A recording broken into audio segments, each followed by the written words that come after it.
আজ আমি একটা নতুন রান্না করতে চলেছি। সেই রান্নাটা হলো অনেক পুরনো, কিন্তু আমার কাছে নতুন। এটা আমি আমার দিদাকে দেখেছিলাম ছোট্টবেলায়, তখন আমি অনেক ছোট। তখন আমার দিদা এই রান্নাটা আমাদের বাড়িতে যখন এসেছিল করেছিল। তখন আমাদের বাড়িতে অনেক লোক ছিল, ডিমের সংখ্যাটাও কম ছিল। তা আমার দিদা বলেছিল যে এই ডিমটাকে ভেঙে ঠিক এইভাবে রান্না করলে পরিমাণটাও বেশি হবে, সবাই খেতে পারবে। তো দিদা করেছিল, মা তখন বাড়িতে ছিল না। তো আমি একটু চেষ্টা করে দেখলাম সেই রান্নাটা। তো রান্নাটা করতে আমি সবার প্রথমে ডিমটাকে ভালো করে ভেঙে নিলাম। ভেঙে নিয়ে তার মধ্যে পেঁয়াজ লঙ্কা ছোটো ছোটো করে কুচি করে তার মধ্যে দিয়ে আমি দুটো অমলেট করে নিলাম। এই অমলেটটাকে আমি দুভাগে ভাগ করে নিলাম।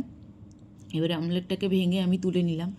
এরপরে আমি কি করছি, যে কিছুটা মশলা করব, সেটা আমি একটা মিক্সির মধ্যে দিয়ে দিলাম। একটু আদার টুকরো, একটা পেঁয়াজের টুকরো, দুটো লঙ্কা, একটুখানি জিরে দিয়ে এটাকে আমি ভালো করে বেটে নিলাম। কয়েক টুকরো রসুন দিয়ে আমি বেটে এটাকে আলাদা করে রেখে দিলাম। তারপর আমি তেলের মধ্যে আলুটাকে দিলাম, তার মধ্যে একটু লবণ হলুদ দিয়ে ভালো করে আলুটা ভেজে নিলাম।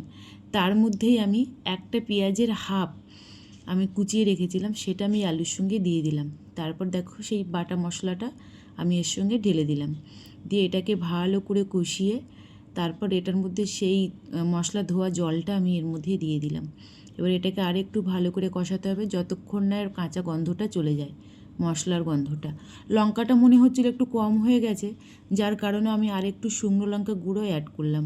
করে এটাকে ভালো করে কষিয়ে নিতে হবে, এমন কষাতে হবে একটু শুকনো শুকনো করে, মনে হবে ওটা দিয়েই খাওয়া হয়ে যাবে। তো তার মধ্যে আমি আবার একটু জল দিলাম, দিয়ে ওটাকে এবার আলুটাকে সেদ্ধ করতে দেবো। আমি আমার দিদাকে দেখতাম ঠিক এইভাবেই রান্নাটা করতো। আমি জানি হয়তো দিদার হাতের মতো আমি করতে পারবো না, কিন্তু আমি তবু একটু চেষ্টা করে দেখলাম। রান্নাটা সত্যি খুব খেতে ভালো হয় এবং খুব টেস্টি হয় রান্নাটা। তো আমি সেরকমভাবেই চেষ্টা করেছি, এখন জানি না কতটা কি হবে খেতে। তো যাই হোক, দেখো আমার আলুটাও সেদ্ধ হয়ে গেছে।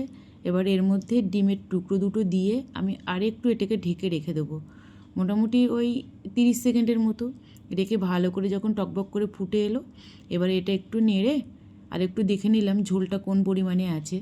দেখে নিয়ে তারপরে এর মধ্যে একটু গরম মশলা ছড়িয়ে দেবো আমি, দিয়ে এবার এটাকে নামিয়ে রাখবো। আমার দিদাকেও ঠিক দেখেছিলাম এইভাবে রান্না করতে, যদিও আমাদের লোক কম, সেই জন্য সংখ্যাতে ডিমটাও কম, দুটো দিয়ে আমরা মা মেয়ের জন্য করে নিয়েছি। এবার দেখো আমার মা তরকারিটাও রেডি হয়ে গেছে, আমি এবার এটা আস্তে করে তুলে নিলাম। এবার এটা আমাদেরকে খাওয়ার সময় দেখতে হবে যে ঠিক আমার দিদার হাতের মতো আমি করতে পেরেছি কি। মা আজকে রান্না করেছে, এটা কি ডিমের অমলেটের কষা, ডিমের অমলেট দিয়ে কষা। খেয়ে বলছি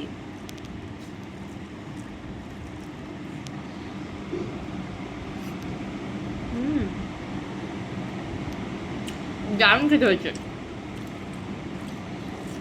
দারুণ লাগছে। তোমরাও কারা কারা এরকম ডিমের অমলেটের কষা খেতে ভালোবাসো বলবে।